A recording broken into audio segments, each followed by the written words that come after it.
आज हम बात करेंगे आत्म परिचय की। जब तक आत्म का अर्थात स्वयं अपना परिचय नहीं होता, तब तक हमारे पास आत्मविश्वास नहीं हो सकता। परंतु अपनी पहचान करने का क्या अर्थ होता है, कभी विचार किया है?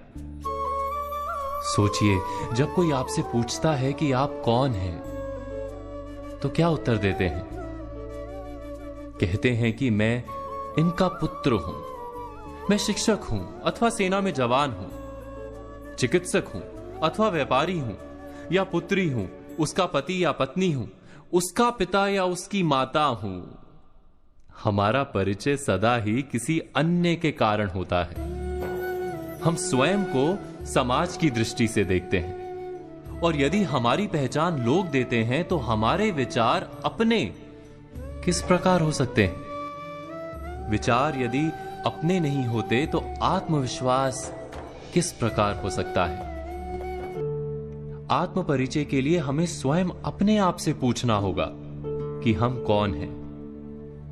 किंतु प्रथम तो हमारा मन वही कहेगा जो हम दूसरों से कहते हैं।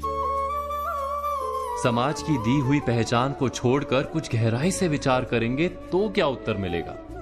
अवश्य हमारा मन कहेगा कि मैं वो हूं जो पर्वत की चोटी पर पहुंचेगा, या समुद्र तैर जाएगा, कोई महान कार्य करेगा, सत्ता प्राप्त करेगा, बहुत बहुत धन प्राप्त करेगा, सभी लोगों का नेता बनेगा, सबके द्वारा पूजा जाएगा। अर्थात हमारा मन सदा ही हमारी पहचान बनाता है हमारी इच्छाओं से। हमारी इच्छा ही हमारे जीवन की व्याख्या बनी रहती है। हमने जाना कि हमारा मन सदा ही हमारी पहचान हमारी इच्छाओं से बनाता है, लेकिन इच्छा या ख्वाहिश तो उसे कहा जाता है जो कभी पूर्ण भी नहीं होती और बदलती भी रहती हैं। यदि हमारी पहचान हमारी ख्वाहिश और इच्छाएं हैं, तब तो हमारी पहचान भी सदा अधूरी और अपूर्ण रहेगी। क्या ये सत्य नहीं? तो वास्तव में हमारा परिचय हमें कैसे प्राप्त हो सकता है? हमारी पहचान वास्तव में ना वो है जो समाज हमें देता है, ना ही वो है जो हमारी इच्छाओं के कारण हम ओढ़ लेते हैं।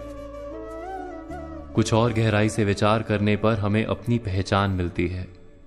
हमें अपना हृदय उत्तर देता है कि मैं निडर हूं अथवा भयभीत हूं, मैं आलसी हूं अथवा कार्य करने वाला हूं, मैं आसक्त हूं अथवा उदासीन हूं, मैं बंधा हुआ हूं अथवा मुक्त हूं। वास्तव में हमारा सच्चा परिचय हमारे हृदय की भावनाएं हैं, क्योंकि हमारे सारे कार्य, हमारे सारे निर्णय, हमारी सारी सफलता और निष्फलता हकीकत में हमारी भावनाओं से निर्मित होती हैं। क्या ये सत्य नहीं? जब हम अपना सच्चा परिचय प्राप्त करते हैं, तब हम अपने भीतर आवश्यक परिवर्तन भी ला सकते हैं।